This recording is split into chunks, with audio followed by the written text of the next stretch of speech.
Um,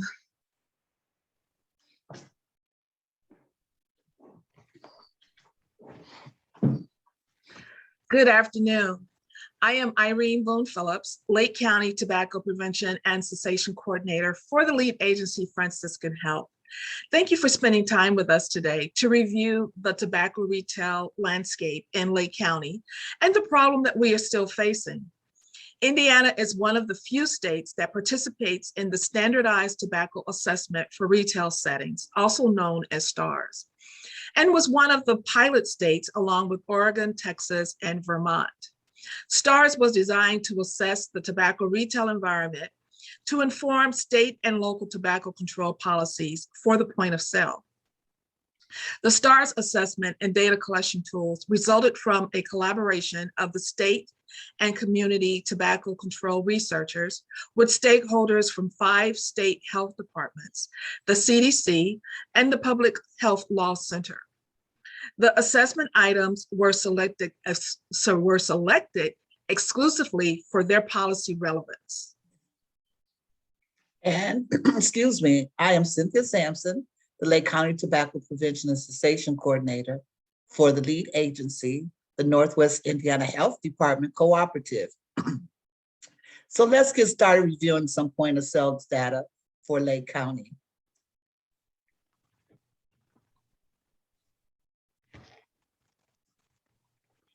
Well, we've all heard in the news or seen in the news and have seen the devastating epidemics of tobacco use among youth and young adults. One factor that increases youth tobacco use is exposure to tobacco marketing. As the Surgeon General has concluded, being exposed to tobacco advertising increases the risk that young people will start and continue to use tobacco. Excuse me. Although some forms of tobacco advertising have been restricted, youth continue to be exposed to tobacco marketing through a variety of channels. In particular, tobacco companies have increasingly forced or focused on point of sales marketing tactics such as price discount, retail tobacco ads, and tobacco displays in retail stores. In 2017, tobacco companies spent $9.4 billion on marketing, with a $298 million being spent in Indiana.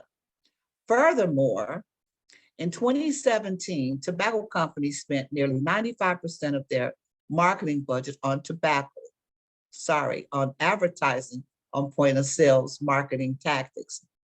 The picture on the slides show what point of sale marketing often looks like, featuring prominent in-store tobacco displays and signage for tobacco products in storefront windows.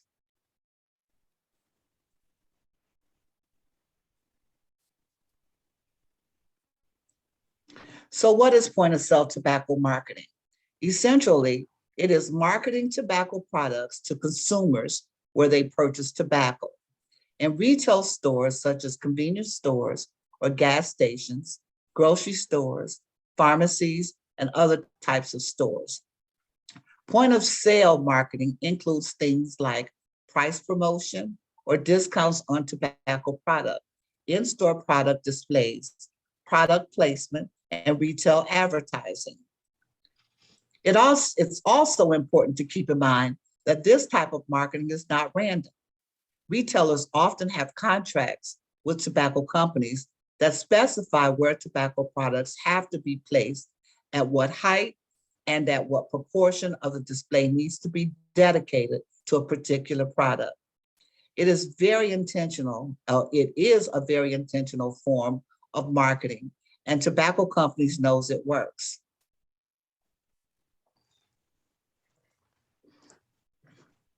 Tobacco companies also invest highly or heavily in point of sale tobacco marketing. In 2018, tobacco companies nationwide spent $9.1 billion on tobacco marketing, over $1 million per hour. About 92% of those marketing dollars, or $8.4 billion, were spent on point of sale marketing. In Indiana, companies are estimated to spend about million marketing their product each year. This equates to over $45 per Hoosier annually. So why does point of sale tobacco marketing matters? The reason why tobacco companies invest so much money in point of sale marketing is because they know it works. First point of sale marketing has been shown to increase the likelihood that youth will start using tobacco and progress to regular tobacco use. This is very important for tobacco companies because about 9 in 10 smokers start by the time they turn 18, and about 99% start by the age of 26. Tobacco companies know that if young people don't start using tobacco early, they likely never will. And maintaining a base of youth and young adult smokers is crucial for sustaining their businesses or business. Additionally, the retail setting is a powerful way to reach young people, as about 7 in 10 youth shop at convenience stores at least once per week. Second point of sale marketing makes it more difficult for tobacco users to quit. Research has shown that tobacco users exposed to point of sale marketing may experience more tobacco cravings, are more likely to make impulse buying, and less likely to successfully quit. Point of sale marketing, therefore, contributes to keeping current tobacco users addicted and using tobacco. Finally, point of sale marketing disproportionately targets some communities. In particular, this type of marketing often targets communities with a higher proportion of low income or minority residents. Often these groups are already disproportionately impacted by tobacco. So point of sale marketing contributes to disparities in tobacco and a tobacco-related disease.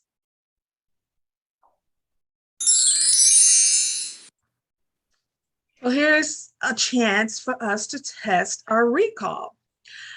The 2009 Family Smoking and Tobacco Prevention Act, signed by President Obama, excluded which flavor of tobacco and cigarettes?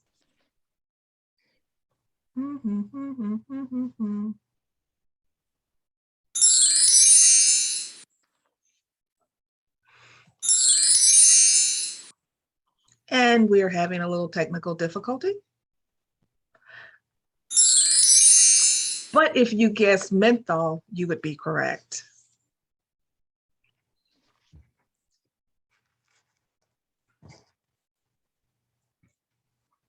So we know that the tobacco industry spends most of its marketing dollars at point of sales, and that point of sale marketing increases youth smoking, makes quitting tobacco more difficult, and contributes to tobacco use disparities. Now I want to shift and talk specifically about tobacco retail environments in Lake County.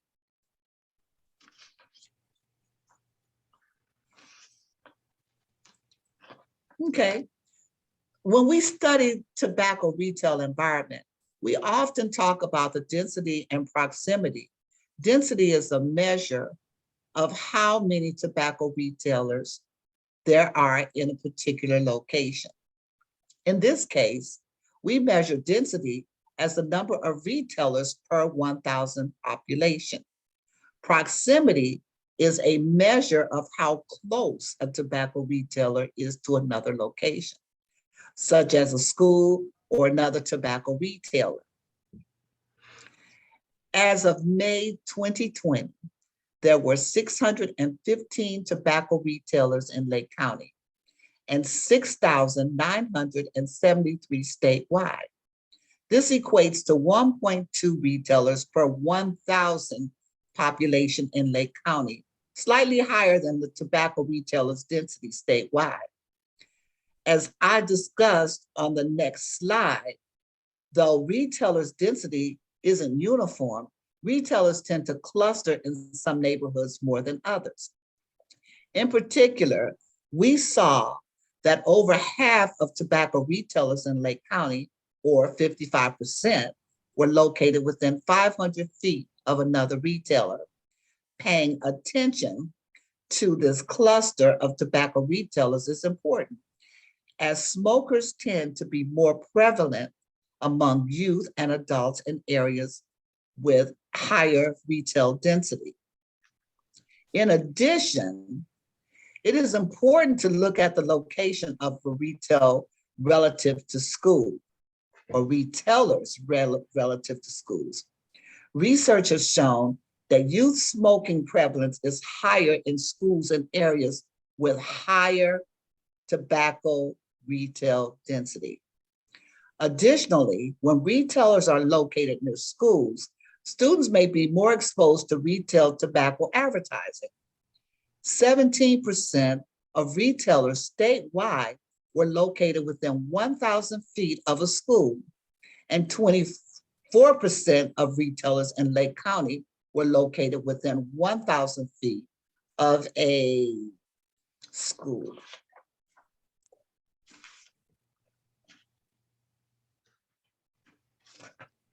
When we look at tobacco retailers' density in census tract in Lake County, we can see that some areas have a far higher density of tobacco retailers than others. This map shows tobacco retailers' density by census tract. Tract with the lowest retailers' density are in the blue, yellow, orange, and red shade correspond to consecutively higher retailer density. You'll also notice that a number of the census tract, those shades dark orange and red, have 3 or more tobacco retailers per 1,000 population. These are sometimes, I should say, this is sometimes referred to as a tobacco swamp because of the high density of tobacco retailers in those locations. It is important to pay attention to those differences in retail density, retailers' density, as research studies have shown that smoking prevalence is higher in areas with higher retailer density than retailer density tends to be higher in census tract with lower medium household income, which are often already disproportionately impacted by tobacco.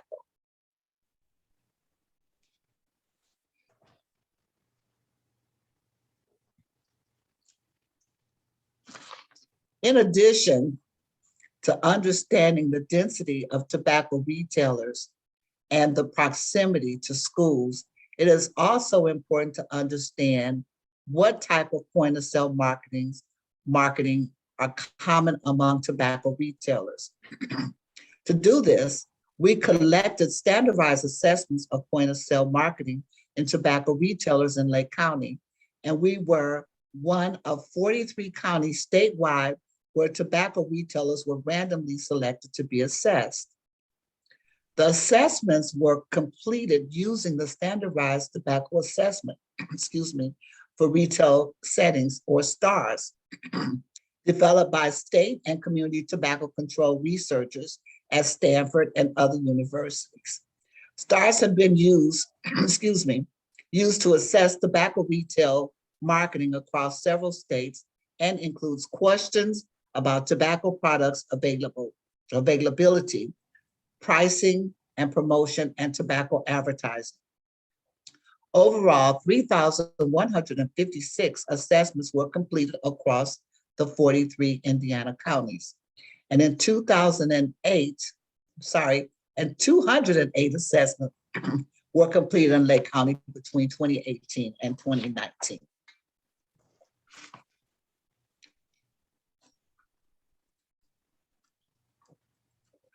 The largest proportion of stores that were assessed both in Lake County and across the county surveyed were convenience stores.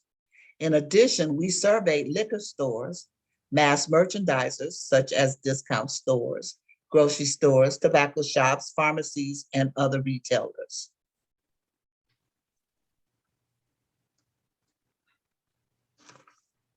Nearly all of the retailers surveyed in Lake County and across the counties were surveyed sold cigarettes. Additionally, the majority of the retailers also sold little cigars or cigarillos, smokeless tobacco, and e-cigarettes, while somewhat smaller proportions of retailers sold premium large cigars.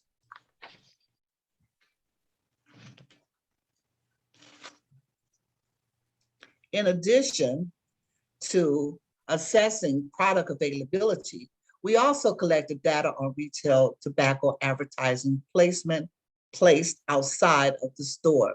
This includes advertising like those in the picture shown here, such as signs on building walls, in windows, or on gas pumps. This type of advertising is important because people don't even need to go into a tobacco retailer to be exposed to tobacco advertising. For example, kids can be exposed to these ads in a car while parents are pumping gas or purchasing gas, or by simply walking past a tobacco retailer in their neighborhood. So if you take a closer look, and that is something, we need or we want you to all start doing, you can see that this is a strategy by the tobacco industry that we all are exposed to, even when we are not specifically focused on what we are looking at.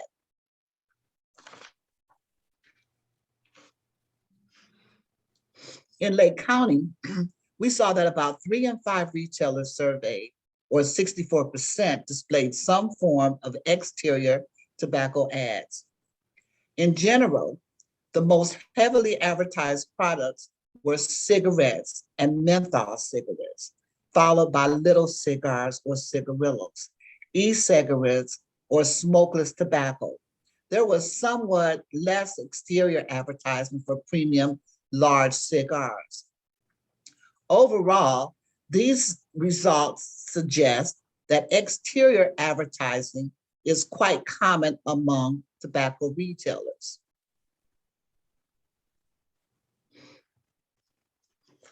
In addition to exterior tobacco advertising, we assess products and marketing tactics that specifically target youth. In particular, we assess the availability of flavored tobacco products. Although flavored cigarettes other than menthol have been banned in the United States, other products such as cigars and cigarillos, smokeless tobacco, and e-cigarettes are available in a wide variety of flavors. Often these are sweet candy or fruit flavors that have been shown to appeal to youth. This picture shows cigar brands that are popular with youth and available in a wide variety of flavors like grape, cherry, strawberry, and chocolate. You'll also notice that these pictures are often cheap. These products are often cheap. In this picture here, there are 2 for 99 cents, and they are often available in bright colored packaging that may appeal to kids. We also know that the majority of youth who use tobacco use flavored products. In Indiana, about half of middle school tobacco users and over 6 in 10 high school tobacco users reported using flavored products in 2016. Additionally, research has shown that most youth who have tried tobacco first tried a flavored product, and youth often indicate that flavors are a reason for using tobacco products.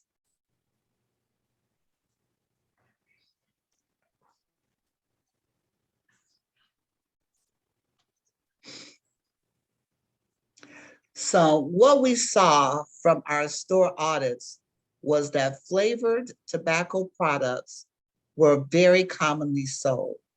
The vast majority of tobacco retailers in Lake County, just 94%, sold any flavored tobacco product. Similarly, across all counties surveyed, about 9 in 10 tobacco retailers sold any flavored tobacco. This data indicated that flavored products are widely available. We also know that flavored products appeal to youth, as over half of Hoosiers youth who used tobacco in 2018 used flavored tobacco products. All right, we got another opportunity to kind of test our knowledge. How many e-cigarette flavors are there on the market? Give it your best guess.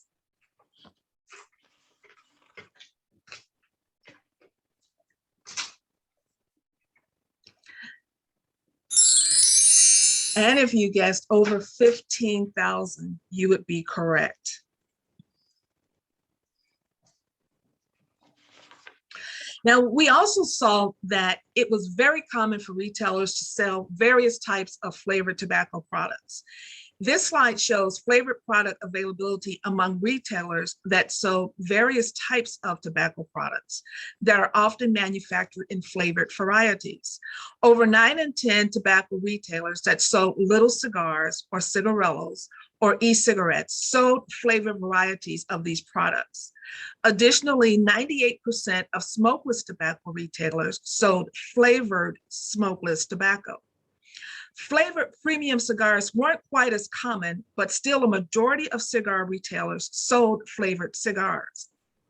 Ultimately, these results demonstrate just how widely available flavored tobacco is across retailers in Lake County and in Indiana. In addition to flavored products, some tobacco marketing tactics, such as the price and placement of tobacco products, particularly target youth. Youth are very price sensitive, and they often don't have a lot of money to spend on tobacco products, so cheap products tend to appeal to them. Often tobacco products, such as cigars, are priced much more cheaply than cigarettes. And as we just discussed, they are often available in a variety of flavors that appeal to youth. They may also be sold in similar or smaller packaging, such as packs of 1, 2, or 3, which makes them even cheaper. Here you can see pictures of just how cheap some of these products are, as the pictures on the left show cigars priced 2 or 3 for 99 cents. Tobacco products and tobacco ads may also be placed where they are highly visible to kids, such as at a child's eye level or near candy, soda, or toys. In the middle picture, for example, you can see e-cigarettes placed on the counter near gum and candy.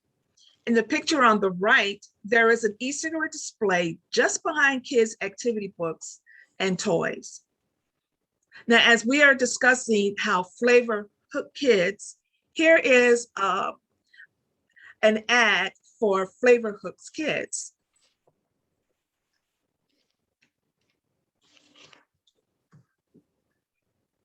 Have you guys tried the brain freeze? No, brain freeze sounds disgusting. It sounds sour gummy worms. Oh, I love it. It's so good. You guys have to try it. What about dragon's blood? I feel like that'd be like a cherry. You just missed the tobacco industry's latest scam. Have you guys tried the brain freeze? Because you were supposed to. Disgusting. Sour gummy worms. Yeah. Oh, I love it. It's so good. Do you want some? Sure.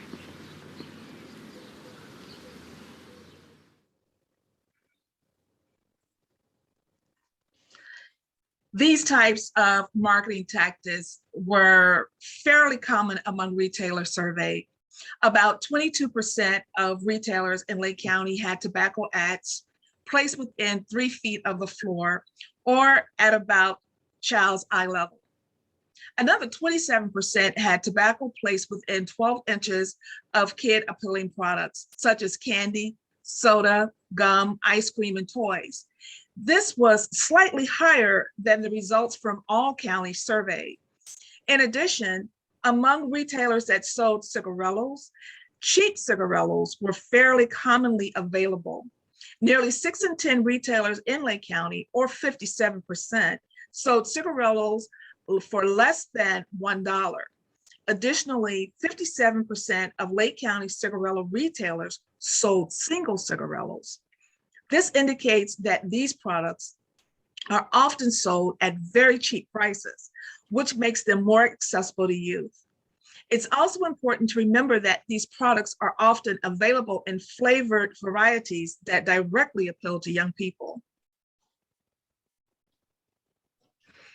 Several e-cigarette companies are offering scholarships ranging from $250 to $5,000 that involve asking students to write essays on topics like whether vaping could have potential benefits. And according to the Associated Press, for example, one company asks applicants to write about whether e-cigarettes minimize smoking's negative effects. E-cigarettes make frequent appearances on social media news feeds and timelines. Juul rely heavily on social media to market and promote their products. Blue E6 sponsored the Sasquatch Music Festival in Washington, which featured a vapor lounge with surprise guest appearances from top performers. And it also had a device charging station. It had interactive social media photo booth and free samples, I should say, of Blue E6. More recently, Juul sponsored a music and film summit at the 2018 Sundance Film Festival in Utah. Flavors are what hooks kids and keeps them coming back for more.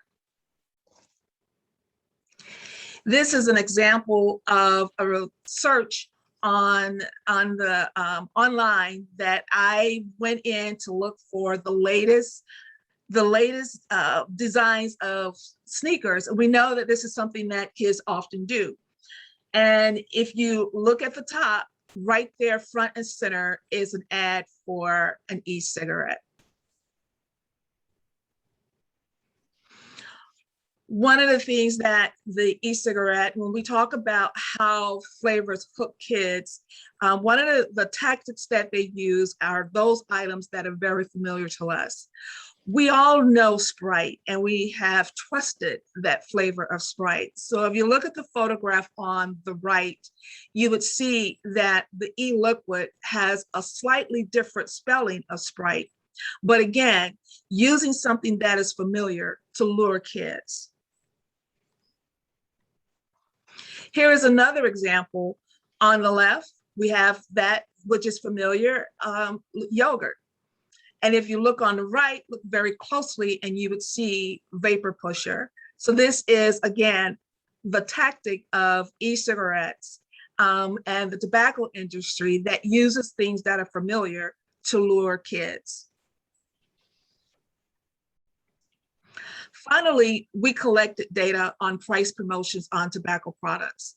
Price promotions are important because they represent the largest category of tobacco point of sale marketing. Tobacco companies spend more on price promotions than any other type of advertising.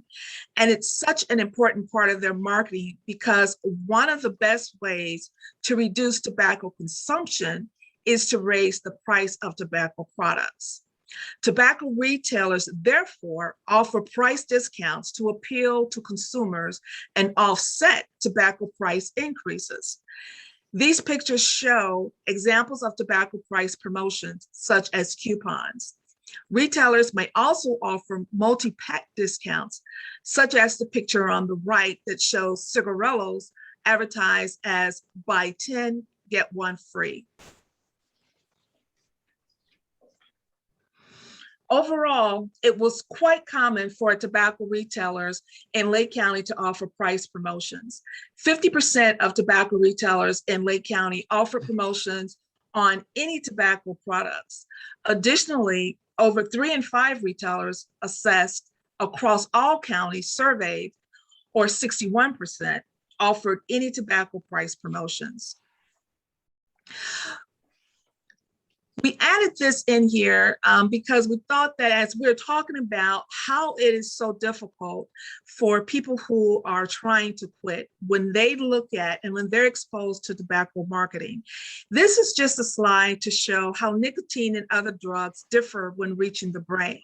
As you can see with the different substances, cocaine, opiates, cannabis, and alcohol, that it reaches the brain at a different point and at a different level. Now, when you look at nicotine, nicotine affects the largest part of our brain, and that's any nicotine, not just cigarettes. All substances of abuse, whether it's heroin, alcohol, or marijuana, all cause firing in the same part of the brain that's called the pleasure and reward center. That's what makes those substances feel good to people who use them. But as you can see, nicotine it's far more addictive than any of the other substances. Dr. Victor DeNoble, who was on the research team for Philip Morris, has visited Lake County over the years. Before he courageously blew the whistle on practices of the tobacco company, he made a discovery that affirms that the tobacco industry increases the addictiveness of their products to gain profit. Here is a clip from his documentary, Addiction Incorporated. Now pay close attention to what Dr. Noble says about an addictive product and sales.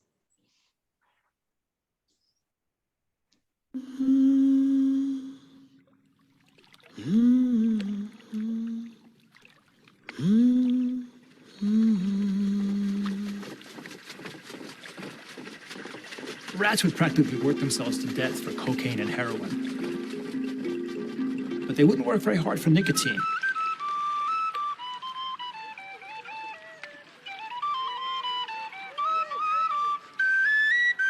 I began to wonder, why would smoking addict so many people? I got a list of all the chemicals in cigarette smoke. I had a hunch one of them might be an addictive drug.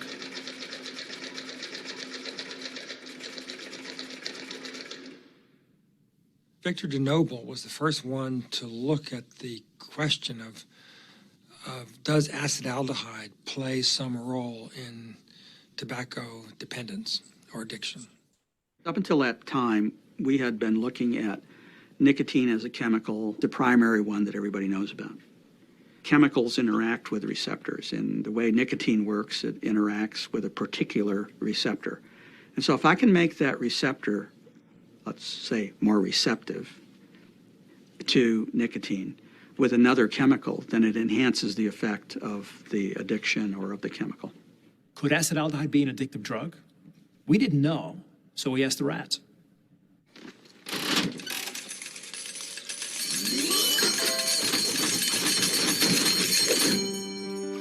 Victor DeNoble found that when acetaldehyde is transmitted to the brain, it enhances and it strengthens the action of nicotine. In our experiment, the rat pressed the lever 120 times for nicotine. For acetaldehyde, it went up to 240 times. But when you mix the two together, they pressed the lever more than 540 times. Victor and Paul's work at the time we were there was sort of like groundbreaking, earth-shattering. We are on the brink of a major breakthrough. The review board had questions and doubts. Sounds like we're into the animal testing. Studies performed on intact We're getting animals. on thin ice. But the paper was approved anyways. It was accepted in the journal Psychopharmacology, one of the preeminent journals in the field. Once a month, we had what was called a Richmond meeting.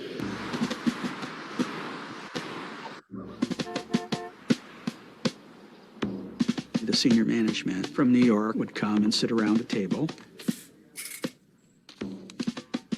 At the Richmond meeting, I presented both the nicotine analog data and the acetaldehyde data.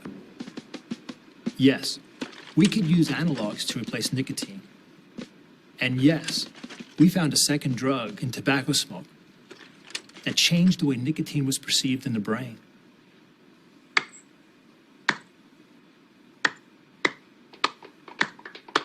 Absolutely. If I change nicotine to a new chemical, it's a new drug, and I have to go through FDA clearance. But manipulating a reinforcer that could be put in cigarettes, like the acetaldehyde, is something that was already there. They already had acetaldehyde, so all we're doing is increasing something that's there. So that one, kind of lit up the room. Oh, that's an easy thing to do. They realized the potential use of this combination. And the entire program became focused on acetaldehyde. From the company's point of view, they saw a means to get more bang for the buck. If you have a way of manipulating nicotine and acetaldehyde, you have a way of optimizing ratios that people are going to like. You have a way of making it a maximally addictive product. Your sales are going to go through the roof. And if you're the only company that knows this information and then the only company that can use this information, the potential is just unbelievable.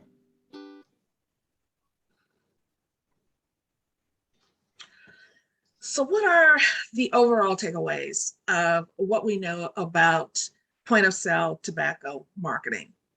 First, we know that the tobacco industry relies heavily on point of sale to market their products, spending 95% of their annual marketing budget on point of sale marketing. Second, we know that point of sale marketing encourages youth to use tobacco.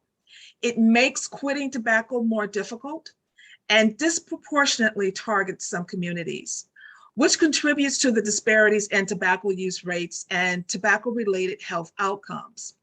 Tobacco industry documents reveal that disparities at the point of sale are no coincidence.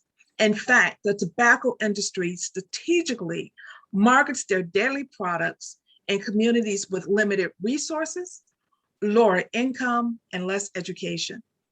Finally, a high proportion of Lake County tobacco retailers engage in point of sale marketing tactics, including displaying tobacco ads, engaging in price promotions, and promoting cheap, flavored youth appealing products. When we're looking at health disparities, here are two important facts to keep in mind. In the US, there are 28 times more tobacco retailers than Starbucks. And across 30 US cities, there are 31 times more tobacco retailers than McDonald's. And that's a lot to think about.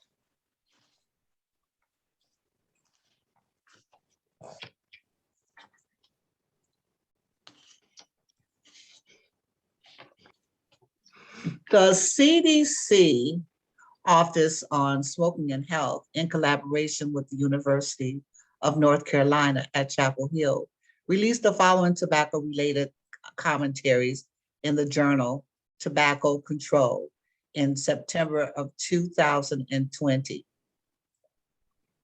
Boosting the tobacco control vaccine, recognizing the role of the retailer environment in addressing tobacco use and disparities.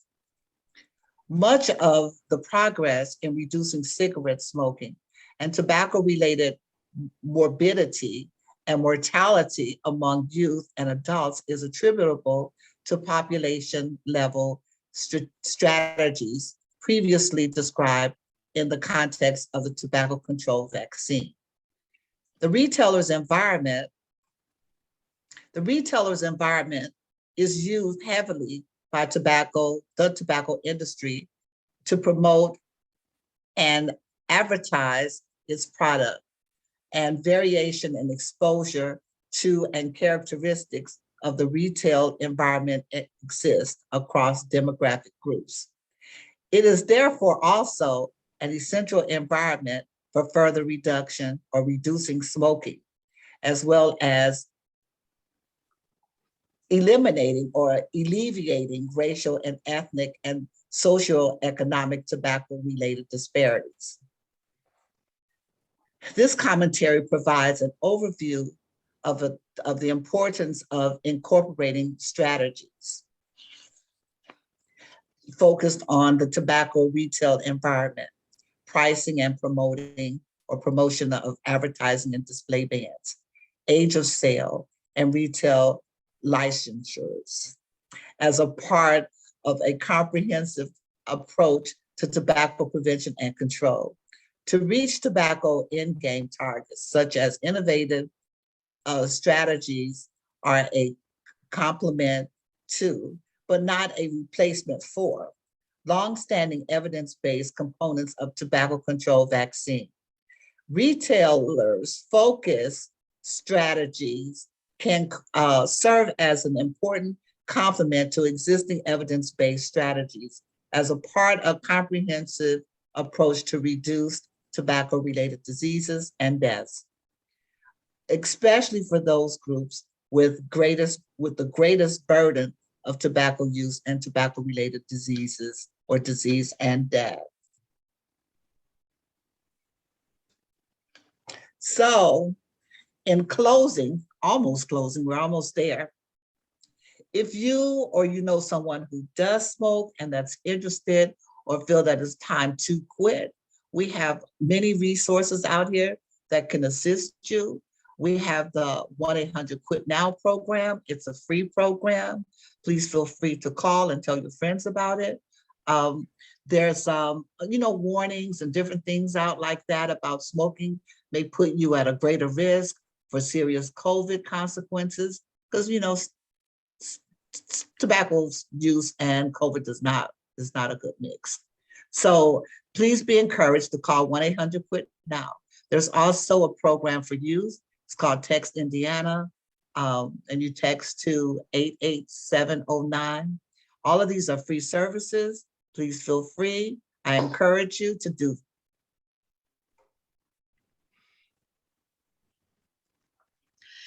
For those, we know that it takes many different ways and many different methods for people to really become ex-smokers and to quit smoking. The Aspire program through Franciscan Health is a tobacco recovery program. It is a fee. There's a small fee of $50, and that is a one-time fee for the public. It is one of those in-person programs, and you get to work with one of the facilitators, Laura Arendt.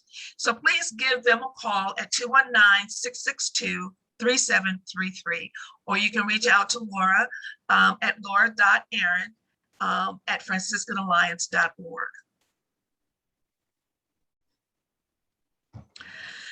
So what can be done? In Indiana, there is preemption on regulating tobacco retail at the local level. That means that only the State General Assembly can regulate the sale, distribution, or display of tobacco products. And local governments cannot enact their own regulations on how tobacco is sold, distributed, or displayed. That doesn't mean that nothing can be done, though. The first step toward changing any policy is building grassroots awareness and support. And that is where we need your help.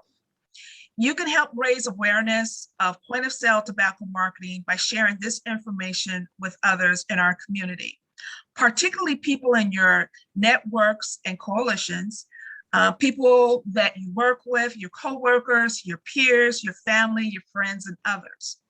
You can also join our coalitions if you want to be involved in a more organized way, and you can stay connected so we can help you stay up to date on the local and statewide tobacco control issues.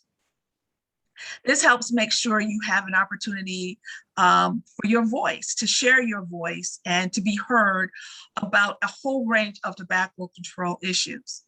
And finally, you can always partner with others in the community to help build healthier environments where we live, learn, work, and play. This might be by partnering with a neighborhood association, your local schools and parents groups, youth serving organizations, the faith community, and many others. Many voices are stronger than one. And building these partnerships helps build the grassroots support we need to protect our kids and families from tobacco and make our communities healthier. Your opinion and your voice matters, and we do want to hear from you. What has been your experience with point of sale marketing?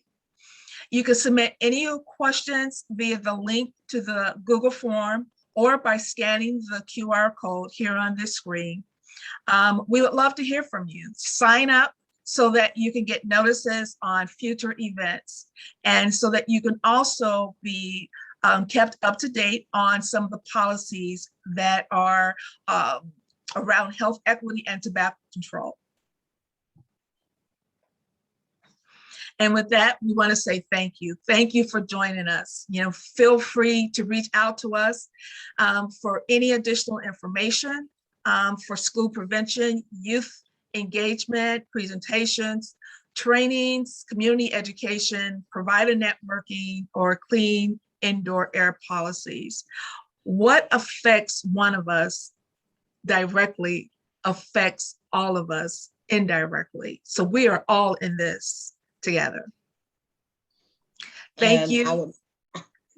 Go ahead, I'm Cynthia. sorry, Irene. I would like to okay. say thank you as well, and also to add to what Irene was saying. You see our email addresses on the screen. Please feel free to contact either one of us. We do have monthly coalition meetings, or I should say bi-monthly coalition meetings. If you can contact either one of us, and we can give you our coalition dates for our meetings, and we would love to have you engage with us. Thank you again, and have a great weekend.